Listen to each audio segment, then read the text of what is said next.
네, 오늘 하나님께서 주신 말씀은 출애굽기 14장 31절 말씀입니다.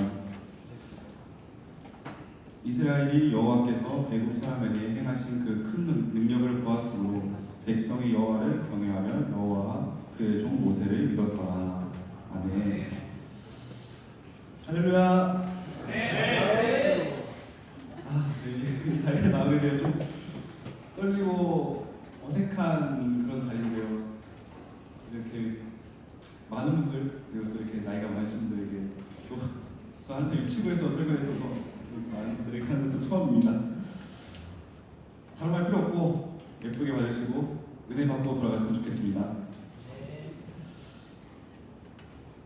여러분들은 혹시 축구에서 어시스트라는 단어를 아시나요? 네, 축구에서 어시스트란 골이 들어가기 직전 골을 넣을 수 있게 결정적인 패스를 한 선수에게 부여되는 명칭입니다. 그렇게 어느 한 선수는 다른 선수에게 골을 넣을 수 있게 기가 막힌 패스를 하고 그 공을 받는 다른 선수는 골이 될 수 있게끔 기가 막힌 움직임과 슛이 필요하죠. 하지만 한 선수가 기가 막히게 패스를 했는데 발만 대도 골이 될 수 있게 만들어도 그것을 받는 사람이 그 공을 골로 만들어낼 의지가 없다면 골이 될 수 없겠죠. 어릴 때부터 축구를 좋아해서 축구 심판을 준비할 만큼 축구에 진심이었던 저는 위의 상황이 마치 우리와 하나님의 모습이라고 생각했습니다. 하나님은 끊임없이 우리 사랑하시며 사랑이라는 공을 정확히 우리에게 주십니다.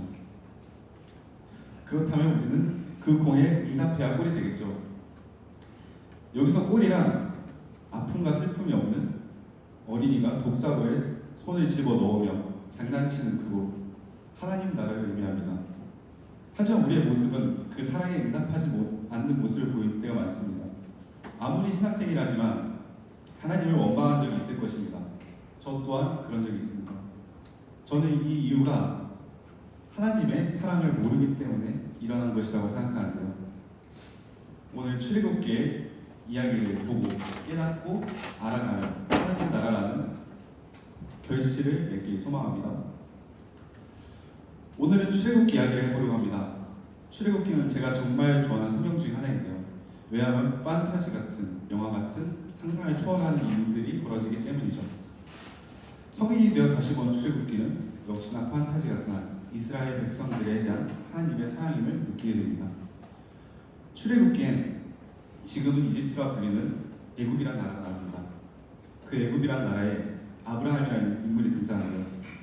아브라함은 가족을 통해 애굽 안에서 이스라엘 백성들을 번성시킵니다. 70명에서 무려 60만 명이나 말이죠. 이렇게 그냥 오순도순 행복하게 살았으면 좋았겠지만 새로운 왕 바로의 등장으로 또 무너지게 됩니다.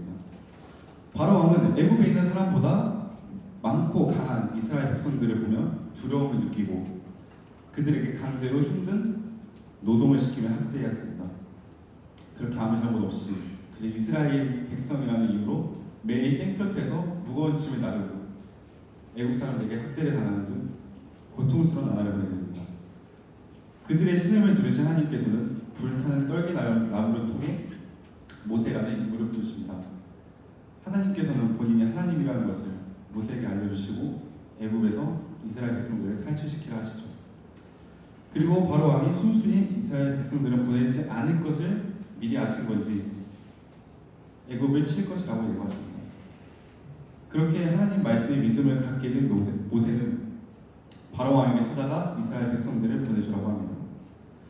역시나 바로 왕은 순순히 보내주지 않고 오히려 하나님을 믿는 사람들에게 더욱 무거운 노동을 통해 고통을 주었죠. 결국 하나님께서 손을 쓰시게 되는데요. 그것은 바로 우리가 흔히 아는 10가지 재앙입니다. 나일강이 피로 변하고 개구리가 애굽 땅을 뒤덮고 이도 애굽 땅을 뒤덮고 파리 때도 애굽 땅을 뒤덮고 돌림병으로 인해 애굽의 가축들이 다 죽고 그 돌림병이 애굽의 사람들에게도 해를 끼치고 우박이 애굽을 강타하고 메뚜기 떼가 뒤덮고 3일 동안 어둠이 뒤덮었습니다. 여기서 바로 왕은 재앙이 일어날 때마다 이스라엘 백성들을 보내준다고 약속하면서 멈춰달라고 하지만 바보같이 번복하면서 보내주지 않습니다. 그렇게 제한이 계속되었습니다.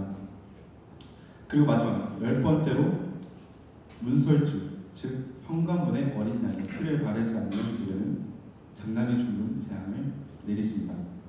이것은 이스라엘 백성들만 알고 애굽의 백성들은 몰랐기 때문에 애굽의 가족 장남들은 다 죽었습니다.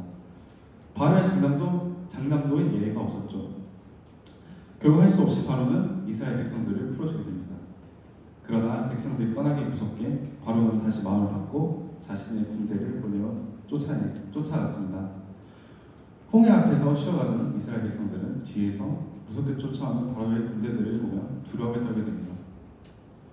누구도 나서지도 못하고 그저 두려움에 떨고 있을 때, 오히려 원망하고 있는 그때 모세가 나타나 백성들에게 하나님에 대한 믿음을 출애굽기 14장 13절과 14절을 통해 드러냅니다. 모세가 백성들에게 이르되 너희는 두려워하지 말고 가만히 서서 여호와께서 오늘 너희를 위하여 행하시는 구원을 보라. 너희가 오늘 본 애굽 사람을 영원히 다시 보지 아니하리라. 여호와께서 너희를 위하여 싸우시리니 너희는 가만히 있을지니라. 아멘. 그리고 하나님께서는 모세에게 홍해를 가르는 방법을 알려주시고 불기둥과 구름기둥을 보내어 애굽의 군대들을 어지럽게 하였습니다. 그렇게 모세는 홍해를 가르며 이스라엘 백성들은 성공적인 출애굽을 하게 됩니다. 이렇게 출애굽 이야기는 끝이 나게 됩니다. 출애굽 이야기에는 이스라엘 백성들의 고난과 10가지 재앙, 모세의 순종, 홍해를 가르는 기적 등 여러 가지 사건이 있었습니다. 저는 이 출애굽 이야기를 묵상하면서 하나님의 사랑은 부모의 사랑과 매우 흡사하는 것을 깨달았습니다. 세상의 모든 사람들은 차별 없이 모두 하나님의 자녀입니다. 그러므로 하나님은 애굽의 사람들이나 이스라엘의 사람이나 헬라인이나 그 누구나 하나님의 자녀인 것이죠. 알다시피 부모는 본인의 자녀를 꼼꼼하고 세세하게 챙겨주십니다. 그렇게 하나님은 바로의 만행을 두고 볼 수 없었죠. 왜냐하면 바로 또한 하나님의 자녀이기 때문입니다. 자녀의 잘못된 행동을 잡기 위해서 타이르고 기회를 주었던 것이죠. 부모님께서 벌을 주시는 것처럼 우리가 잘못하면 벌을 주시는 것처럼 하나님도 부모의 마음으로 기다렸지만 결국 10가지 재앙이라는 내리셨습니다. 그리고 다른 맥락으로는 이스라엘 백성들에게 탈출이라는 기회를 주셨습니다. 또한 부모의 마음으로는 자신의 자녀가 아파하며 고통에 잠겨있는 모습은 두고만 볼 수 없을 것입니다. 그래서 계속해서 도움의 손길을 주시며 출애굽을 이룰 수 있게 하셨고 결국 이뤄낼 수 있었습니다.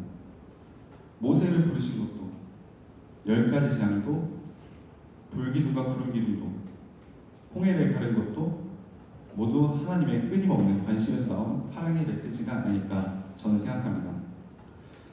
그리고 신학대학 학우들께서 이 사랑에 대해 알았으면 하는 마음에 이야기가 지고 나왔습니다.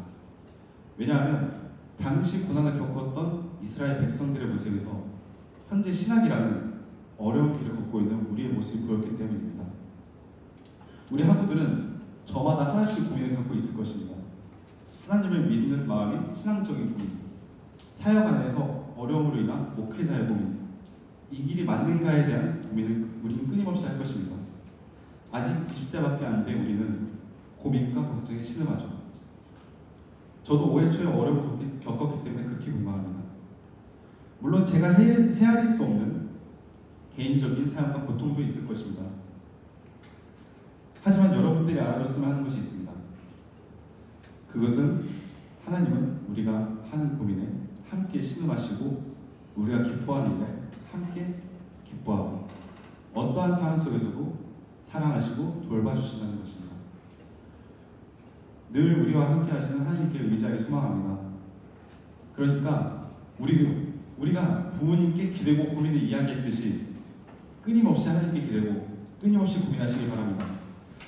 그 고민의 끝이 목회가 아니더라도, 신학이 아니더라도 하나님을 믿고 의지하며 따르고자 하는 마음이 있다면 이스라엘 백성들이 출애굽이라는 결실을 이뤘듯이 우리에게도 매우 값진 하나님을 사랑하는 마음이라는 결실을 이루게 될 것이라 확신합니다. 그리고 마지막으로는 우리가 하나님께 받은 사랑을 서로 나누시길 바랍니다. 예수님께서 십자가에 매달리시기 전날 제자들에게 서로 사랑하라고 하셨죠. 왜 사랑하라고 하셨을까요? 왜냐하면 사랑이 나누어져 온 세상이 사랑으로 가득 찬다면 앞서 말한 하나님 나라 회복이라는 결실을 맺을 수 있기 때문입니다. 하나님 나라 안에서 영광 돌리며 하나님을 기쁘게 함으로 보답하는 것이 우리가 받은 사랑을 올바르게 나누는 방법이라고 생각합니다. 하나님께 영광을 돌리는 것을 갈망하는 삶, 끊임없이 사랑을 베푸는 삶, 그리스도의 마음을 닮아가는 우리 신학대학 학우들이 되길 간절히 소망합니다. 끝으로 제가 처음에 하나님께서 어시스트를 하기 위해 끊임없이 노력하신다고 하셨잖아요.